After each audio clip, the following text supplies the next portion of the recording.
Are we moving from a VUCA world of work, which is volatile, uncertain, complex, and ambiguous, to a BANI one, where things are brittle, anxious, nonlinear, and incomprehensible? If so, what does this mean for talent strategies? Is workforce planning now obsolete? And is this finally an opportunity for talent acquisition to provide measurable strategic value? Keep listening to find out. Support for this podcast comes from Smart Recruiters. Are you looking to supercharge your hiring? Meet Winston, Smart Recruiters' AI-powered companion. I've had a demo of Winston. The capabilities are extremely powerful, and it's been crafted to elevate hiring to a whole new level. This AI sidekick goes beyond the usual assistant, handling all the time-consuming admin work so you can focus on connecting with top talent and making better hiring decisions. From screening candidates to scheduling interviews, Winston manages it all with AI precision, keeping the hiring process fast, smart, and effective. Head over to smartrecruiters.com and see how Winston can deliver superhuman results. There's been more of scientific discovery, more of technical advancement and material progress in your lifetime and mine than in all the ages of history.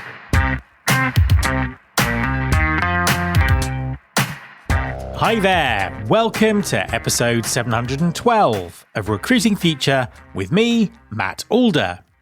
Recruiting Future is a podcast that helps talent acquisition teams drive measurable impact by developing their strategic capabilities in foresight, influence, talent, and technology.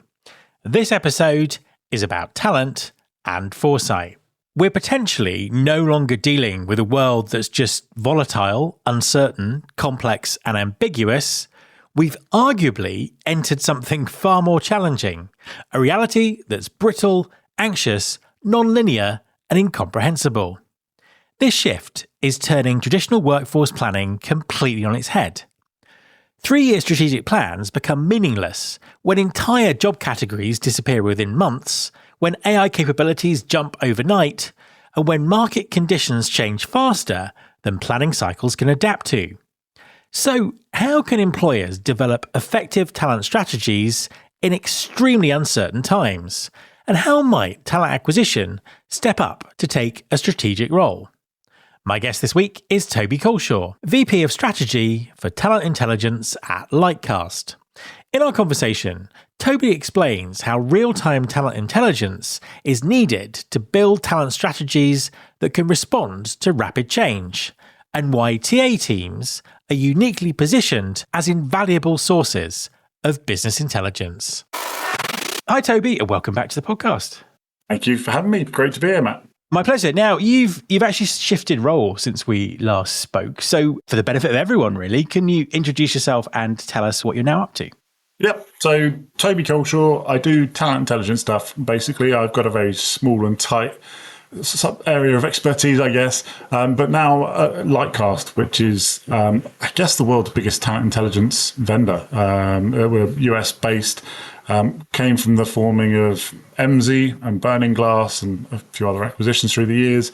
But yeah, I'm over there. I'm the VP of Strategy for Talent Intelligence. So I'm helping them craft their talent intelligence offerings and get things out the door and helping customers think about talent intelligence and move things forward a bit more because it's still quite a nascent field. Obviously, I came from Amazon previously where I led talent intelligence for their stores division. But there's still a lot of companies and a lot of people that are sitting there thinking, I want to be doing this. I just don't really know how to get started or what I should be doing.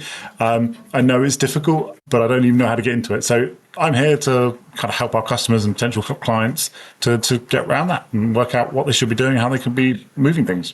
Cool. I mean, let's start with a really basic question. How do you define talent intelligence?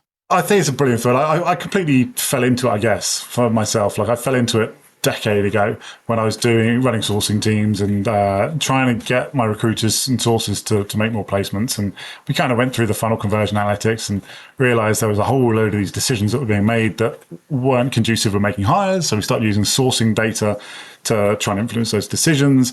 And that kind of spiraled. And I realized, well, actually, if I can get earlier in that decision cycle, I can influence the decisions more. which means downstream, it's way easier. It's way easier to affect decisions upstream than change things downstream. So I started doing that more and more and more. And that kind of spiraled into me starting a talent intelligence team at the Dutch tech company Philips, which started with myself, ended with a team of 25 of us, 22 of us, something like that, as internal consulting. We were working with M&A and strategy and business transformation and all these different functions to use labour market data to affect change and try and set the tone for what we're trying to do as a business. And obviously, just as I mentioned, do it with Amazon previously and then Lightcast now. For me, I think it's a fascinating field. Every leader will say that the biggest restrictor for their growth is access to the right talent, and that kind of shifted narrative to access to the right skills and capabilities. But so much of that's still driven around people. And so for me, without understanding that external lens, without understanding the external labour market intelligence, you're making all your decisions kind of blindfolded. You're just kind of making them with the internal data and just running and hoping for the best. So for me, it's fundamental that we get it right if we really want to have a reasonable stab at, everyone talks about HR having a seat at the table. For me, it's one of the core things you've got to really understand if you want to do that. No, absolutely. And you published an excellent newsletter around talent intelligence. I recommend to everyone. And the reason we're talking actually is the email that you sent this week really kind of resonated with me, and I was sort of very keen to discuss it with you, and I thought it'd be great to do that on the podcast. So you were talking about broken crystal balls and workforce planning, and really kind of summing up quite well the incredibly intense, crazy times that we live in at the moment, where things like AI, I mean, everything is crazy, but I mean, AI is shifting so quickly. I literally log on to a tool, having not logged onto it for a week, and it can do a million more things than I thought was ever possible by technology. We've got incredibly volatile political and economic situation everywhere. And the interesting thing is, we've been using the word sort of VUCA to describe this for a very long time, but I'd heard the term that you were then talking about BANI, or for another way of describing it, for a long time, but you broke it down really well. So tell us, what's going on? How are we moving from a VUCA world to a BANI world? What do those even mean for people who've not come across those terms before? Yeah, so VUCA is volatile, uncertain, complex, and ambiguous. And that was a term that was really being used to describe a whole period of uncertainty we were facing as a world. And more recently, you've seen BANI coming out, which is brittle, anxious, nonlinear, and incomprehensible. That's the one I'm kind of personally edging more towards nowadays. And they're not massively dissimilar in some ways, but there's some real key differences, really. One is the timescale, and it's the speed at which things are changing. And the bit that I particularly think with the BANI piece is the anxiousness and the uncertainty, and the fact that it's like the butterfly effect. You have an effect, something having a situation, and then the compound effects downstream are massive. Whereas in the VUCA model, you have these things, but you can kind of see them coming. You kind of see what's going on. You can kind of trend out and understand from a workforce planning perspective, all right, we think these are going to be the things that are changing in the next 3, 5, 10 years. Within a BANI's model, you really don't. You can't really see that far out, because the changes that are happening are so dramatic and so fast and so aggressive, and the compound effects of them are so large that it's much harder to forecast that far out. It's much harder to look that far downstream, because things are just so much more uncertain within that. And it's kind of ironic as well, because I think that, particularly with talent acquisition is finally getting its head around workforce planning. A time when you can't really plan for anything in quite the same way. But I think the most important thing here is that when it comes to the whole world of talent, things are not going back. They're not going backwards. They're not going back to how they used to be 6 months ago, a year ago, 3 years ago, 5 years ago. And I just think it's really important that people understand that. It's like, these are fundamental changes, and it's just going to keep changing, isn't it? Yeah, and I think it actually plays into talent acquisition's hands in a lot of ways. So TA have had this workforce planning, SWP piece kind of thrown over the fence to them for a few years now. And it's really hard. It's really hard, full stop. But also it's really hard from a kind of a rhythm of business perspective for TA, because everything else for TA is around delivering near-term to short-term actionable delivery. It's putting bums in seats. It's getting the workforce you need in the door. And obviously you've got everything that supports that, recruitment, marketing, analytics, et cetera, but it's really relatively short-term deliverables you're thinking of from a TA perspective. And then workforce planning obviously is quite often stretched quite far, and you have different versions. You have operational workforce planning, strategic workforce planning, etc. But it's usually quite a high-level strategic piece. And I think there's often been a disconnect between TA's delivery piece and then the SWP strategic piece, and that line of sight between has been difficult. It's been difficult, and I think the BANI model, because it brings everything much nearer term, and it's saying, well, actually, it's so hard to do that crystal ball. It's so hard to look that far out. Don't do it. Just get really, really good and really aggressive at short-term, near-term, and medium-term operational workforce planning or insights. I actually think it gives a much more tangible element for TA, because they can see it and go, well, actually, I can see that. I can know the downstream impacts. So like, if we think about some BANI events you might think about recently, would be things like Silicon Valley banking collapse, or the tech layoffs, or the AI capability jumps. Like these are massive things we couldn't plan for. We hadn't seen any of this stuff coming. Like AI capability jumps, no one was sitting there thinking we're going to have all this Gen AI tooling, et cetera, et cetera, et cetera. But it came really fast and really aggressively. And now, don't get me wrong, there's still a lot of stuff missing with AI capability and integrating into tech systems and agentic AI, and get a whole other conversation around how that's not necessarily something that's missing the boat at the moment. But the reality is that's giving an environment that's kind of very brittle, because you've got the collapses of systems, you've got the anxiety around the workforce and not knowing what's going on. You've got all the tech layoffs happening and the anxiety around that. We saw Microsoft doing more layoffs this week.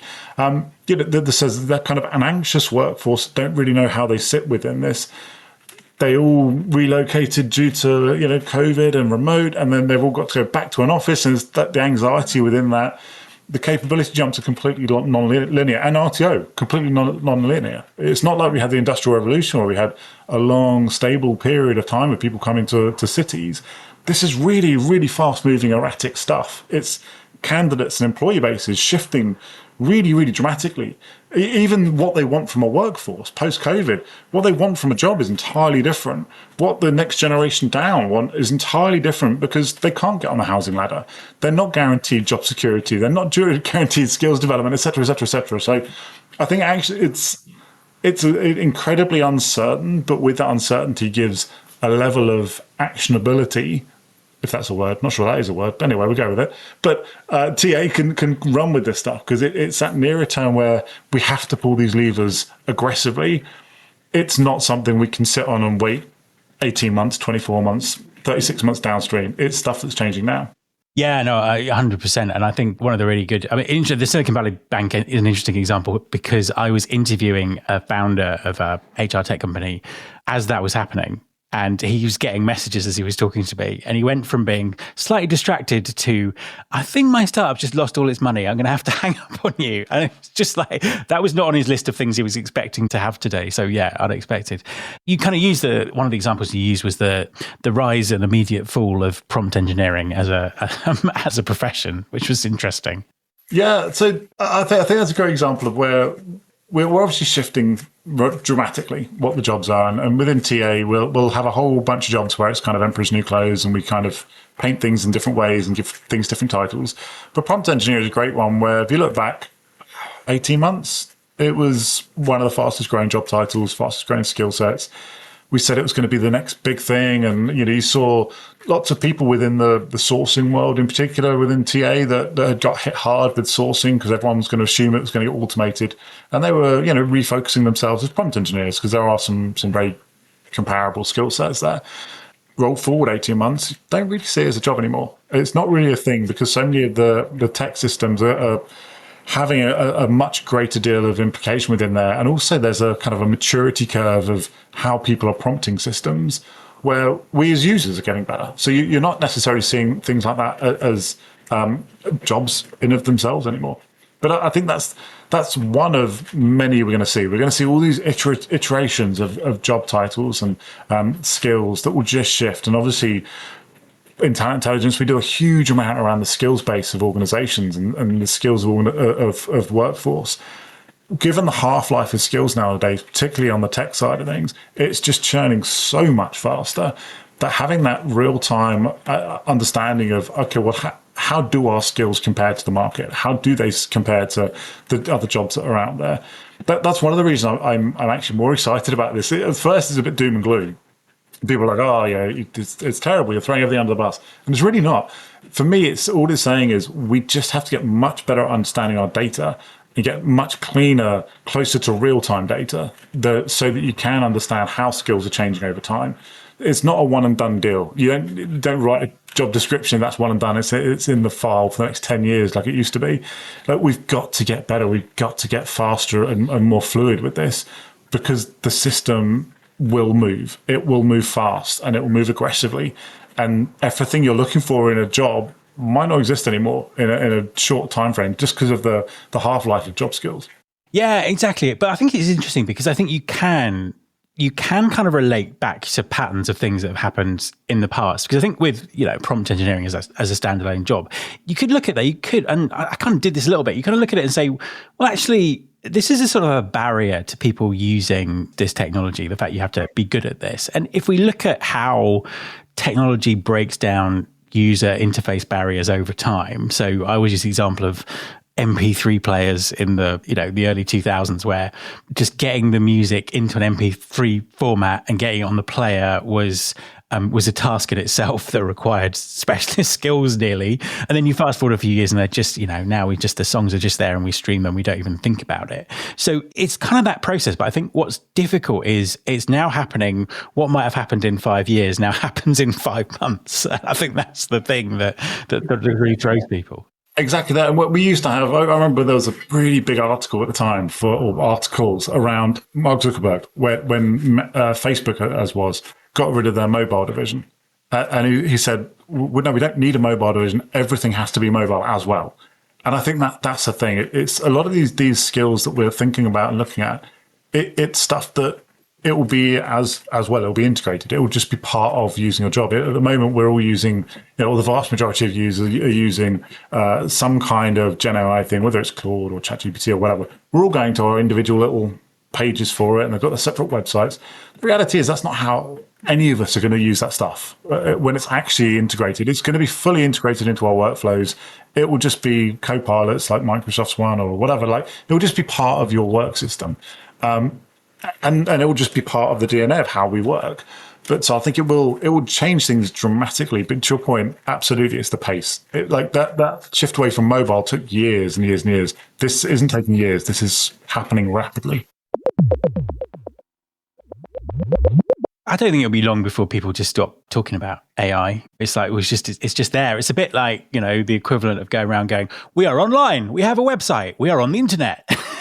It's just, of course you are. So of course you're using AI, all that sort of stuff. Coming back to the banning stuff, I think the anxiety bit is interesting because I think a lot of anxiety comes from sort of lack of control. And I'm not sure we've ever really had control, but there's a sense that we might be able to kind of sort of plan and things like that. And I've done a lot of stuff around strategic foresight and how you actually kind of plan and look at the future and think about the future in these kind of sort of circumstances. And you kind of pulled an example quite well, which was like, you talked just then about the agility to move quickly, having something that can respond really quickly, but also looking for signals about what's going to happen. Some of those signals can be very fleeting and very weak. And there's kind of a bit of an art form to that, isn't there? Yeah, I think there is. And I think there's, it's two things. It's whether you want to try and de-risk those signals or whether you want to wait for those signals to become an issue and then address the issue really aggressively. So when I think about kind of a signal that's coming through that's been bubbling away for a while, but it'll be things like getting rid of degree requirements. Okay, well, we've been trying to push for that and the whole drive through for skills-based hiring. That's been bubbling away for a while. But if you're now having career conversations with your nephew, niece, child, whatever, saying, do you go to university? That's a hard conversation to have because suddenly if you don't need the degree, that's a different conversation. But then things can flip, as we know. We saw, and this was where the anxiety comes from, because the decision-making doesn't necessarily reflect what the data is saying. So return to office. The vast majority of the data out there was saying workers were happy, productivity was up. Yes, there were elements that could be improved, but it wasn't really a bad situation. We were having record profitability, record innovation, and yet companies returned to office aggressively. And that felt at odds with what we were seeing from the research. We saw the same with work week experiments. The 4-day work week proved a resounding success. It was a huge productivity gain, mental health gain, work-life balance gain. It was a with huge headlines to match in the media and all that sort of stuff. Yeah, huge benefits, and yet you don't see it rolling through. And you get told that it's a really tough environment, it's a tough economy, so you're not getting salary increases, you're not getting promotions, etc. But then you look and you think, well, we've had record profits and our stock price is higher than ever. Like, how does this work? How does this fit together? We're having record profits and yet we're making layoffs. It's like, how does this fit? And so I think the triggers are there, and you want to be able to look ahead. But the reality is that the decision making is so at odds with what we feel it should be. That anxiety is still leading to an entire workforce that they don't know where to turn, and they don't know what the solution is. And my fear is also that I think a lot of government bodies don't know how to address this either. So we're in this very difficult situation, and all you can really do is look for those micro triggers. And as you say, look ahead and go, all right, these are the 10 options this could cause. Where do we think it could go? But equally, if it's none of these, how do we react?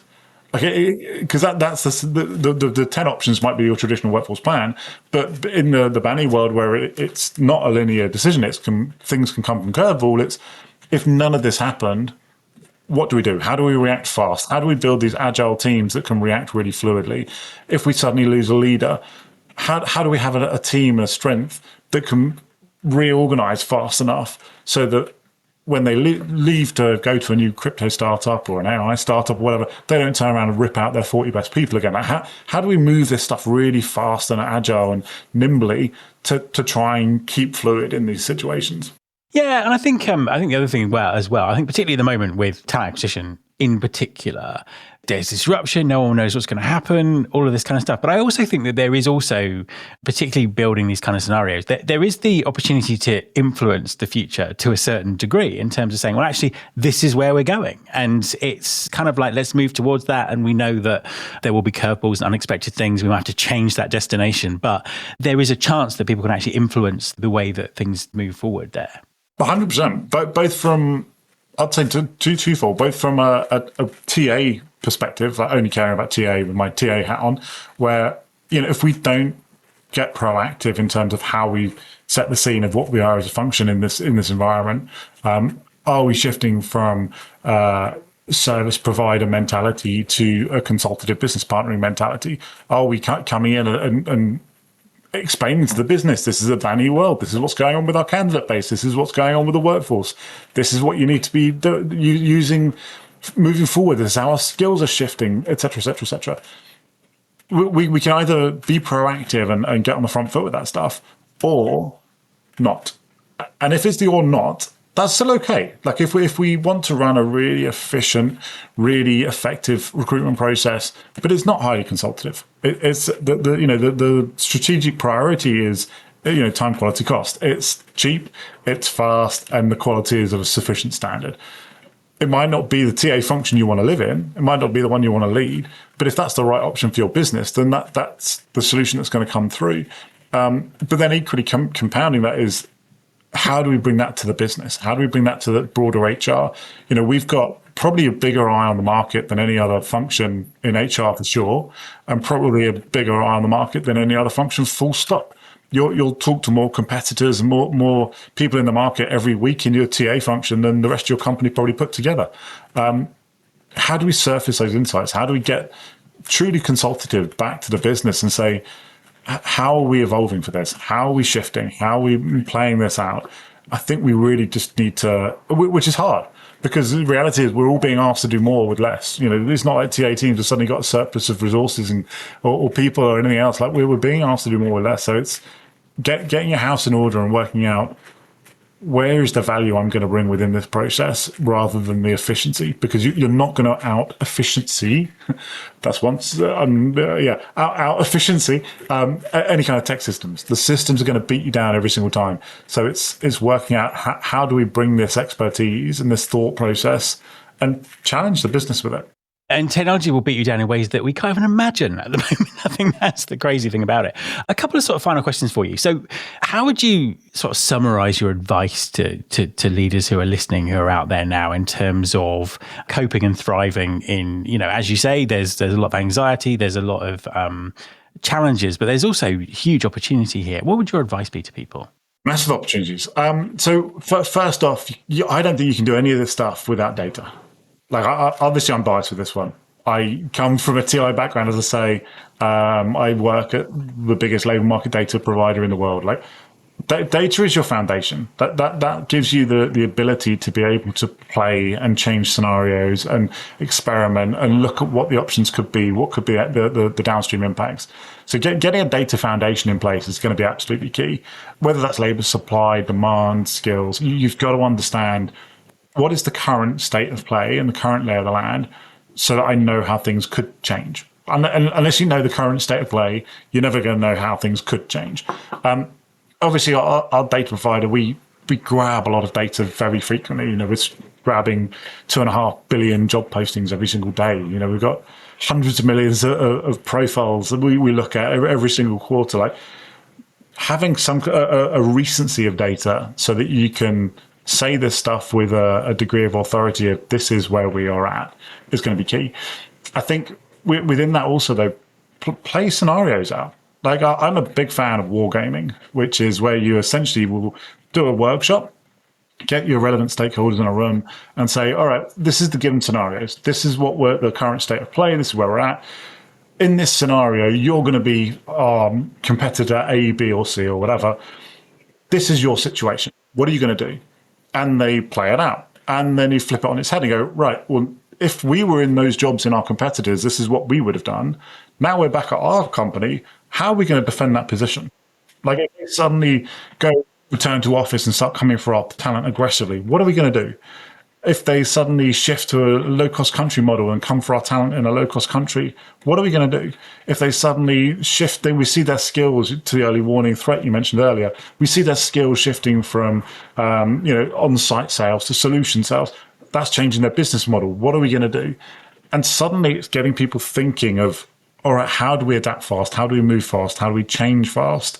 Rather than waiting for stuff to happen and reacting. It's that proactivity of mindset. And a final question. It always seems weird to talk about the future because I think we're currently in the moment where we're just trying to keep up with the present in terms of what's going on. But what do you think the future looks like? I mean, you mentioned agentic AI and all those kind of things. Where do you think we're going to be in a couple of years' time? Obviously, with all the caveats around everything that we've talked about in terms of not being able to predict things. But where do you think we might be? Yeah, it's a really great question. It's a really hard one to answer because I think without, obviously in a banning world, it depends. Like, so much is going to change. But I think there's certain things that, if I assume the current limitations are in place, like we're looking at lots of agentic AI, we're looking at lots of automation. A lot of the stuff we're looking to do with agentic is really just old school process automation that we just haven't pulled the trigger on previously. So there's probably going to be a lot of efficiency gains, a lot of AI built into the tech stacks, etc. So we can have a lot of efficiency gains there. There's probably going to be a pushback. Like, the reality is, if everyone does this with all of their tech, there isn't enough energy in the world to survive to do all this. So unless the data centers and the systems get massively more energy efficient, there's going to be an effect of this downstream. It could be that governments start actually charging for your AI usage or the energy usage. It could be they start taxing on that, because obviously there's a job income piece that gets affected by these kind of efficiencies. It could be that the energy piece is linked to your carbon credits and how much you use is going to affect. So I think you're probably going to end up with somewhat two-tier system. So the initial wave of efficiency, and then a sort of a slump where people realize, actually, this freemium model that we've basically been getting now, once they turn the pricing on full effect, that's actually pretty expensive. So you'll probably get a two-tier system of companies with massive Gen AI usage and it's heavily integrated versus, well, actually, we can probably still brute force this with people in a low-cost country through an efficiency play. But I think the larger piece there is really understanding, comes back to that value. Like, what do we really want people to be doing in a job? It's that innovation, it's the creativity, it's the business partnering, the relationship side of things. I think there's going to be a dial up on that as the tech will take over the lower level transactional work. 100%. Toby, thank you very much for talking to me. Thank you. My thanks to Toby. You can follow this podcast on Apple Podcasts, on Spotify, or wherever you get your podcasts. You can search all the past episodes at recruitingfuture.com. On that site, you can also sign up for our weekly newsletter, Recruiting Future Feast, and get the inside track on everything that's coming up on the show. Thanks very much for listening. I'll be back next time, and I hope you'll join me.